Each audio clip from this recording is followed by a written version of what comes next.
La création d'un profil en travers type consiste à définir les caractéristiques géométriques transversales de votre route. Nous allons les voir après en détail. Il y a la plateforme, il y a la partie déblai, la partie remblai, ensuite la partie chaussée. Alors, pour commencer, je dois cliquer sur Nouveau, là, et je clique sur Profil en travers type en bas. Ensuite, je vais nommer mon fichier de profil en travers type. J'écris là Profil en travers type. Et ensuite, je clique sur Ouvrir. Oui, OK. Après, je vais nommer mon profil en travers type. Je peux faire 1, je peux faire 2, en fonction des sections ou bien des changements de caractéristiques transversales. Que ce soit des largeurs de chaussée, accotement, ou bien trottoir, ou bien terre-plein central, ou bien des pentes de talus, en fonction de ce que j'ai comme information. Là, je nomme mon profil en travers type PTT, je l'appelle ça, PTT1. Voilà, j'essaie de regarder au niveau de l'Excel, là, PTT1. Ensuite, vous allez appuyer sur Créer. Créer nouveau, vous cliquez sur Nouveau parce qu'il s'agit d'un nouveau profil en travers type. Et là, vous voyez l'axe de votre chaussée. Ensuite, une amorce.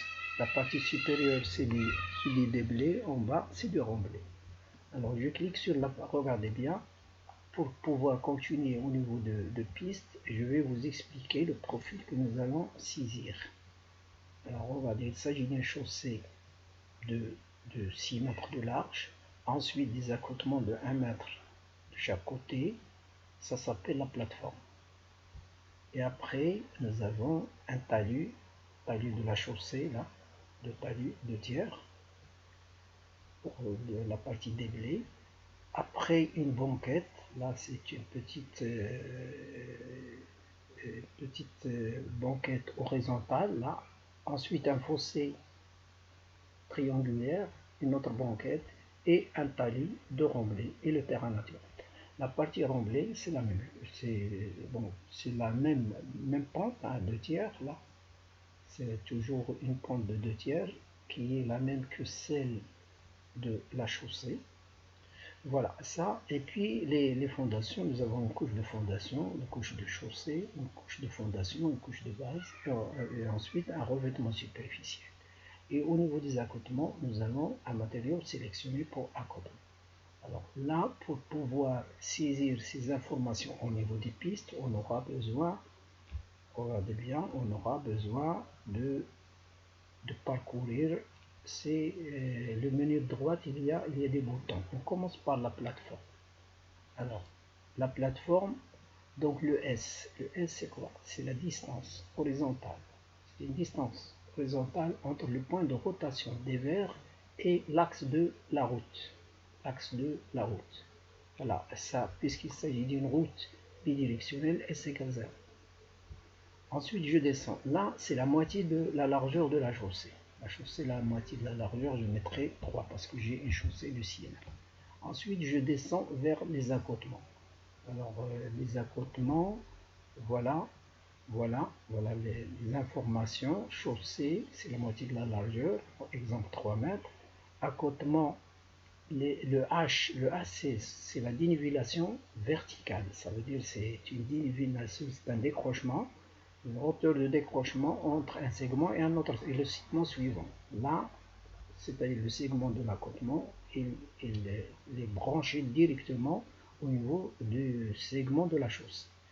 Et puis là, c'est la longueur 1 mètre, mon accotement, après une pente de moins 4%. Alors la pente est toujours de moins 4% s'il s'agit de matériaux sélectionnés. Après, je clique sur OK. Là, j'ai fini avec ma chaussée, moitié de la chaussée 3 mètres et 1 mètre d'accotement. Ensuite, je vais passer aux autres segments, ce qu'on appelle les segments, regardez bien, les segments du déblai. Alors, je vais mettre ce segment-là de la chaussée qui a une longueur horizontale de 0,675. Pourquoi? Parce que l'épaisseur 45 cm, vous voyez l'épaisseur de la chaussée, c'est 25 cm de couche de fondation, 20 cm de couche de base. Alors, cette épaisseur-là, je le divise par la pente, il va me donner 0,675. La banquette elle a disons, une largeur de 20 cm. Après, il y a le fossé triangulaire de largeur totale de 1,50 m. Ça veut dire chaque segment il a une largeur de 0,75, 0,75. Ensuite, une deuxième banquette après le fossé. Et le talus, là, c'est un talus qui est variable. Mais la pente est, disons, on peut obtenir la pente à partir d'une étude géotechnique. Alors, ces informations, on va les saisir au niveau du rond déblai. Alors, je clique sur le bouton déblai et ensuite je renseigne le nombre de segments. Alors, pour cela, j'essaie de préparer là un tableau que je vais prendre en considération. Regardez là, sur le tableau-là, ce sont 6 segments. Je commence par la chaussée, ensuite la banquette, le fossé versant gauche, ensuite le fossé versant droit, la banquette, et après le talus qui est variable. Voilà, j'ai saisi, là ce sont les longueurs horizontales, et après les pentes en pourcentage. Lorsqu'on descend, on fait un signe moins, lorsqu'on monte, on fait un signe plus. Et regardez, là, pour le talus, lorsqu'il s'agit d'un segment qui est variable, que ce soit talus de déblai ou talus de remblai, on va le mettre avec une valeur négative. Une valeur négative, ça veut dire que piste, c'est quelque chose qui va varier en fonction de la position terrain naturelle par rapport à, disons, au point de raccordement. Bien, on va essayer de saisir ça rapidement. Donc là, on mettra 0,675 avec une pente de moins 66. Moins 66, 67. Après, là, c'est la banquette 0,2. Une pente 0, nulle, horizontale. Et ensuite, le segment du fossé 0,75. Une pente moins 66. 66,67. Après l'autre banquette, l'autre version qui remonte 0,75, 0,75 là, et il remonte de 66, 66,67. Et puis la banquette après le fossé 0,2. Je pourrais mettre une pente pour la banquette, mais là je la garde horizontale, et après un talus qui est variable. Alors je mettrai moins 4, moins 8, moins, comme vous voulez, moins 32, peu importe. Je mettrai moins, et je mettrai moins 4 par exemple. Moins 4, mais la pente ici, 3,5, c'est une pente qui est 150%. Je mettrai 150. Voilà, j'ai fini. Regardez, je clique là et je vois tracer. Alors ces informations-là, elles sont tracées au niveau de mon profil en travail. Après, je vais passer au remblai. Le remblai, j'ai affaire uniquement à 2 segments. Là, je clique sur remblai. Et là, je mettrai 2 segments. Le premier, c'est celui de la chaussée. Alors 0,675 avec une pente de moins 66, 67. Et après, là, c'est le segment variable. Je mettrai moins 4, par exemple, moins 5, moins 20, peu importe. Et après, la pente, c'est toujours moins 66, 67. Alors, si je voudrais faire un fossé en pied taillé, je vais renseigner là le fossé. Mais ça, c'est pour les grands projets tels que les autoroutes, par exemple, les grands remblais, on mettra des fossés en pied taillé pour ne pas laisser l'eau stagner à la base du remblai. Ok. Alors regardez là, si je clique, c'est le déblai, et là, si je clique, c'est le remblai, ensuite les deux. Déblai, remblai, les deux. Je passerai à l'assise. L'assise là c'est l'épaisseur totale de votre chaussée. Regardez là, l'épaisseur totale de la chaussée, je mettrai 0,45. Ça veut dire 45 cm. Parce que j'ai 25 de la couche de base et 25 de la couche de fondation, là, vous voyez, et 20 cm de la couche de base. Bon, l'assise sous accotement, je peux mettre 0,2, hein, 20 cm sous l'accotement, comme je peux faire plus. Hein. C'est l'assise sous l'accotement. D'accord. Et ensuite, je n'ai rien au niveau de TPC, je n'ai même pas le TPC, et je clique là.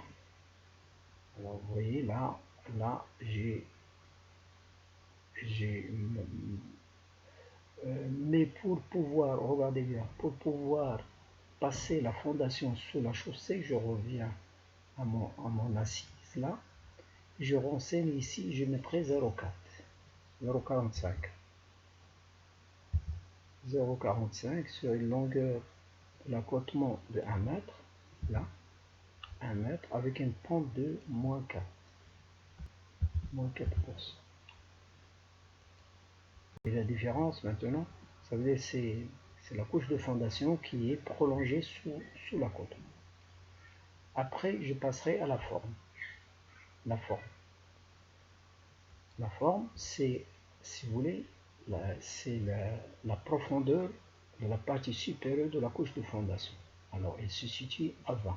Alors, je rentre ici 0,2. 0,2 mètres. Sous l'accotement, je peux également mettre 0,2 sous l'accotement. Une longueur de 1 mètre et une pente de moins 4%. Moins 4. 4. OK. Voilà, vous voyez. Bon, pour la base, je n'ai rien, donc c'est 0, il va rester 0. Si jamais vous avez des enrobés, par exemple, il y a une épaisseur qui est consistante, telle que 4 cm, 5 cm ou plus, alors vous allez cliquer sur base pour faire la profondeur de votre couche de base, et comme ça, vous aurez les enrobés qui vont apparaître. Sinon, vous allez cliquer sur fermer, regardez, fermer, et puis la fenêtre qui s'affiche là, vous mettez oui, hein, cliquez sur fermer, oui, et ensuite là vous allez fermer, d'accord, et voilà, vous avez fini avec l'élaboration ou bien la construction du profil en travers. Merci.